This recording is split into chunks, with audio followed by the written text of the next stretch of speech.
صباح الخير والحلويات وكل حاجة حلوة في الدنيا. النهاردة يوم جديد وفلوج جديد. النهاردة هنقضي مع بعض بقى أول يوم في الأجازة. أنا عارفة إن أنا اتأخرت عليكم كتير جدا جدا جدا بجد، وعايزة أقول لكم إن انتوا وحشتوني بشكل مش طبيعي. يعني لو فضلت أقول لكم طول الفيديو إن انتوا وحشتوني مش هتصدقوا بجد يعني.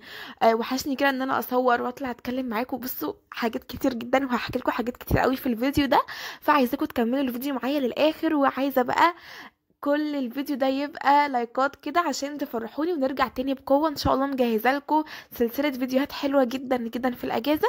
اول حاجة بقى، لو انتي لسه اول مرة تشوفيني انزلي اشتركي على طول من كلمة اشتراك اللي تحت الفيديو عشان تشوفي كل فيديوهاتنا الجاية، وكمان فعلي الجرس على كلمة الكل، وما تنسيش اهم حاجة تضغطي لايك للفيديو ده. وبس كده، يلا بينا نبدأ. اول حاجه بقى، انا صحيت بدري جدا زي ما قلت لكم، ده كان اول يوم في الاجازه، بس طبعا الفيديو اتاخر مش هينزل لكم اول يوم في الاجازه. بس ده كان اول يوم بعد ما خلصت امتحانات بقى وفقت. صحيت بقى كده، جهزت الفطار الحلو ده. انا قلت بقى انا عايزه اروق على نفسي كده، ودخلت بقى الاوضه. اتصدمت من المنظر بجد. تعالوا شوفوا بقى لقيتها عامله ازاي. مش عارفه اقول لكم ايه بصراحه على المنظر ده. انا عارفه ان يعني الدنيا بايظه خالص معايا. كل حاجه بايظه هنا في الاوضه، والهدوم بقى، بصوا حاجات كتير جدا جدا جدا. فانا مش عارفه يعني هعمل ايه في كل ده. الاوضه عايزه اقول لكم انا لو صورت لكم الاوضه كلها هتتخضوا حرفيا، فبلاش اصورها لكم احسن.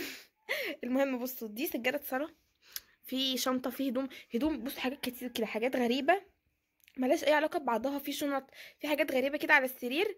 فتعالوا بقى نشوف هنعمل ايه في الاوضه كلها، ونشوف هنرتب فيها ايه. طبعا النهارده اول يوم في الاجازه، فاحنا هنقضي اليوم بقى. يعني انا خلاص خلصت امتحانات امبارح، طبعا روحت قضيت اليوم نوم، خرجت وبعد كده نمت. بصوا هحكي لكم كل ده بقى في الفيديو، بس تعالوا بينا دلوقتي نبدا، وبعد كده هكمل لكم بقى انا عملت ايه امبارح وكده. المهم النهارده اول يوم في الاجازه. احنا دلوقتي بالظبط الساعه 3:30. احنا دلوقتي خلاص العصر فاضل عليه ساعه وهيبدا. فتعالوا بقى نبدأ كده في تنظيف الأوضة، ونشوف هنرتب ايه فيها وهنعمل ايه. يلا، انا رتبت الهدوم بتاعتي. انا بصراحة مش بعرف اطبق الهدوم، يعني انا ممكن اعمل اي حاجة غير ان انا اطبق الهدوم، بجد مش بعرف اطبقها خالص. حطيت هنا ده اللبس الخروج، وده اللبس البيت يعني، والبيجامات والحاجات دي كلها. ظبطت كده كل حاجة. بصوا هو لسه في حاجات شتوي، يعني انا سايبه حاجات شتوي عشان الكم بتاعها بلبسها عشان التصوير بس، فاهمني؟ يعني في حاجات انا سايباها بكم عشان التصوير، لكن انا ما عادش بلبس شتوي والله. كل الحاجات دي صيفي اهو. ماشي. فانا كده خلصت يعني اكتر حاجه في الاوضه الهدوم. تعالوا بقى نروح نكمل ونشوف هنعمل ايه تاني في الاوضه. يلا بينا. بس انا طلعت المخدات بتاعه السرير، طلعتها في الشمس كده شويه عشان تتشمس. وهنا بقى بصوا، انا هشيل البطانيه دي خلاص، ما عادش بقى هتغطى بيها، الجو بقى حر جدا. ودي الملايات انا طبقتها، كانت في الغسيل يعني، وطبقت الغسيل كله. تعالوا بقى دلوقتي بصوا، انا دلوقتي هروح بقى اساعد ماما شويه في المطبخ. الاوضه يعني قربت ان هي تخلص، فهاخد شويه بريك كده من الاوضه وهروح اساعد ماما في المطبخ. واشوف بقى هعمل معاها ايه وكده. يلا بينا. تعالوا نروح نشوف هنعمل ايه. يلا. انا غسلت البتنجان ده، ماما قالت لي اشيل الحته اللي هي الاخضر دي، وهقطعه حلقات كده وهحطه في الطبق. فانا غسلته اول حاجه. ماشي. وهجيب بس كده واقطعه حلقات كده وخلصوا. يلا بينا. عايزه اقول لكم بقى ان انا يعني بقيت الفتره دي بحاول ان انا، لان بصراحه انا كنت وقت الامتحانات والمذاكره والكلام ده كله ما كنتش بساعد ماما، ما كنتش بساعد في اي حاجه في البيت اصلا. انا ما كنتش بعمل اي حاجه غير ان انا كنت بذاكر. حتى ما كنتش بصور لكم فيديوهات، فلو انا كنت مضغوطه بشكل مش طبيعي، كمان كان عندي اللي هو توتر وضغط. بصوا حاجات غريبه كده. فما كانش في وقت لاي حاجه خالص، حتى ما كنتش بصور معاكم فيديوهات. وعمري ما كنت قطعت الفتره دي كده ان انا ما صورش فيها فيديوهات. يعني وقفنا تقريبا اكتر من اسبوعين تقريبا. انا مش عارفه بصراحه المده قد ايه، بس وقفنا كتير قوي فيديوهات. فانا كنت اللي هو من جوايا متضايقه وعايزه اصور، بس في نفس الوقت انا مش عارفه فاهمين اللي هو الضغط ده. فكنت مقصره في حاجات كتير قوي بصراحه. فمن اولهم ان انا ما كنتش بساعد ماما، فانا قلت بقى لازم اساعدها كده كل يوم في حاجه. يعني حتى لو حاجه بسيطه بجد، يعني انا ما عملتش حاجه، انا لو حتى حاجه بسيطه بس اللي هو اساعدها عشان ما تكونش متضايقه او حاسه ان هي مضغوطه لوحدها وكده. فبس انا بحب ان انا اساعدها يعني من وقت للتاني وكده. اي حاجه بقى، وانتوا برضو حاولوا انت تعملي كده، علشان بجد هتحسي كده ان انت كفايه اصلا روح المشاركه دي، ان انت بتساعدي في البيت، فبتبقى حاجه حلوه قوي بصراحه. انا بحب كده على طول. دلوقتي انا هرتب الطرح بتاعتي. طبعا دي مش كلها، دي شويه منهم لسه هطلع الباقي. هطبقهم وارتبهم، لان كلهم زي ما انتم شايفين كده مكركبين على بعضهم ومتلعبكين اصلا في بعض. وفي طرح تاني لسه. بصوا اهو الطرح دي برضو هشيلها. عايزه اطبقهم بقى كلهم. هطبقهم بقى وارجعهم مكانهم. وبس تعالوا بقى نروح، يلا نكمل ونشوف هنعمل ايه. اخلصهم ورا كده اوريهم لكم يعني. دلوقتي بقى انا خلاص كنت عايزه ارتب السرير، فطلعت الملايات والحاجات اللي انا هفرشها على السرير. يعني الاوضه كانت راقت بنسبه 90%، ما كانش فاضل حاجات كتير. عايزه اقول لكم ان الاوضه كانت بالمنظر ده بسبب الامتحانات. بجد بتعمل اكتر من كده. وانا بقى كنت حابه ان انا ارتب البيت، علشان ايه بقى؟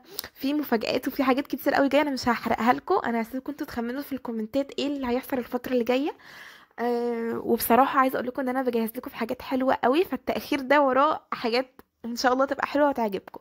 عايزين بقى نرجع بقوه تاني كده، عايزاكم تكتبوا لي في الكومنتات بقى. انا بحب جدا جدا الكومنتات بتاعتكم بصراحه. وان شاء الله برضو الفتره دي يعني احنا مش هنوقف فيديوهات خلاص. كانت فتره الامتحانات وخلاص راجعين تاني بقوه باذن الله. اكتبوا لي في الكومنتات افكار بقى فيديوهات في الاجازه، فيديوهات روتين مثلا عنايه بالبشره، روتينات ولا ايه كده. انا عايزاكم تقولوا لي بقى في الكومنتات ايه الفيديوهات اللي انتوا حابين. الطرح هنا رتبتها عشان انا قلت انا هوريها لكم. رتبت الطرح كلها هنا، بصوا خلاص كده ما فاضلش حاجه. تعالوا بقى نكمل يلا. خلاص كده بقى خلصنا تنظيف الاوضه، دلوقتي بقى هننزل. تعالوا بقى نشوف احنا هنروح فين. عايزه اقول لكم بقى بصراحه انا ما بحبش في الاجازه ان انا افضل يعني ما بعملش حاجه او احس بملل بقى وزهق وكده. لا انا عايزه ان انا استغل الاجازه، يعني عشان بجيش بعد كده لما نبدا بقى الدراسه اقول ده انا زهقت من المذاكره، انا ما استمتعتش بالاجازه والكلام ده كله.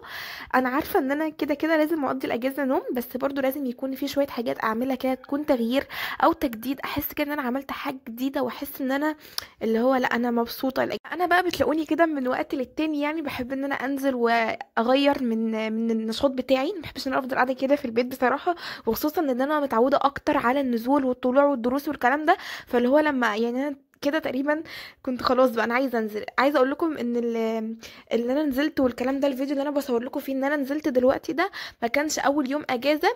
ده كان لسه امبارح، يعني كنت مصوره اللي هو الخميس اللي هو امبارح، والنهارده الجمعه الفيديو هينزل لكم يوم الجمعه. فعايزه اقول لكم ان انا يعني قعدت تقريبا من يوم الاحد، انا مخلصه امتحانات يوم الاحد لحد يوم الخميس ده انا ما كنتش نزلت خالص من البيت. فاللي هو انا حاسه اللي هو الشارع وحشني، انا عايزه انزل كده فاهميني. فالفيديو ده ما كانش في نفس اليوم اللي انا كنت برتب فيه الاوضه بصراحه. دلوقتي انا بجهز الشنطه عشان هناخدها معانا. حطيت هنا حاجه ساقعه وميه ودي الكوبايات. وبصوا بقى هحط ده مخلل ماشي، وده بقى الاكل احنا جهزناه. هحط بقى كده هنا في الشنطه، هحطه بقى كله كده هنا وارجع لكم. بصوا بقى ده كده شكل الشنطه بعد ما جهزتها، جهزت فيها كل حاجه. هاخد بقى الشنطه وهنزل بسرعه لان هما بيستعجلوني جدا واحنا اتاخرنا. دلوقتي الساعه 7، فاحنا يا دوبك هننزل على طول بقى. فانا كده جهزت الشنطه وكل حاجه، هاخدها بقى وننزل على طول. يلا بينا. عايزه اقول لكم بقى ان انا وانا كنت ماشيه مع ماما في الوقت ده كنت عماله اقول لها بجد الشارع وحشني، انا عايزه انزل وكده. بجد انا بحب اصلا الخروج وبحب اللي هو ان انا يعني ما بحبش اقعد في البيت بصراحه. فكنت مبسوطه قوي قوي ان انا هخرج اخيرا. عارفين اللي هو كنت قاعده بقالي كتير قوي في البيت بصراحه. المهم مش عارفه انا بصدعكم ليه. المهم نزلت بقى وفضلت بقى ان انا اصور لكم الطريق. الوقت ده كان وقت الغروب، بجد الشمس كانت حلوه قوي قوي، بس انا ما كنتش عارفه ابين لكم شكلها. كان شكل الشمس وهي وقت الغروب دي بجد تحفة بجد.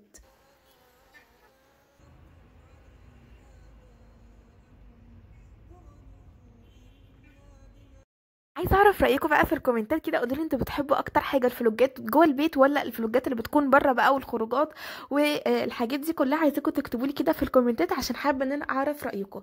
النهارده بقى اليوم كان حلو جدا جدا بجد، انا كنت مبسوطه قوي. حسيت ان هو غير من مودي وكنت فعلا يعني قربت ان انا ادخل على اكتئاب. فالحمد لله يعني اليوم ده بجد كان حلو، كان ما عملتش فيه حاجات كتير بس اليوم كان جميل. عايزه اقول لكم روحنا البيت كنت مهدوده جدا، دخلت نمت على طول، ما عرفتش حتى ان انا اقفل معاكم الفيديو ولا حاجه. بس بجد اليوم كان تحفه تحفه تحفه. الهوا بقى يعني تحس كده ان انتي خرجتي في الهوا الطبيعي ده كده حاجه تانية بجد.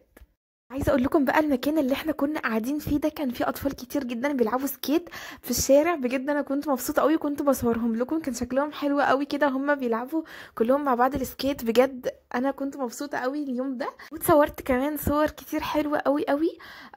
واحنا اصلا كنا نازلين عارفين اللي هو الوقت اللي بيكون قبل المغرب، احنا كنا نازلين كانت الساعه 7 تقريبا. فالوقت اللي هو ده بجد احسن وقت للنزول بقى، مفيش شمس وحر والكلام ده كله. واحنا ماشيين بقى في الطريق لقينا كده ده كان افتتاح محل. بصوا انا هسيب لكم الصوت علشان تسمعوا، بجد كان اجواء حلوه قوي. ده مش محل، ده كان مطعم. تمام. فده كان الافتتاح بتاعه، بجد كانوا عاملين اجواء حلوه قوي.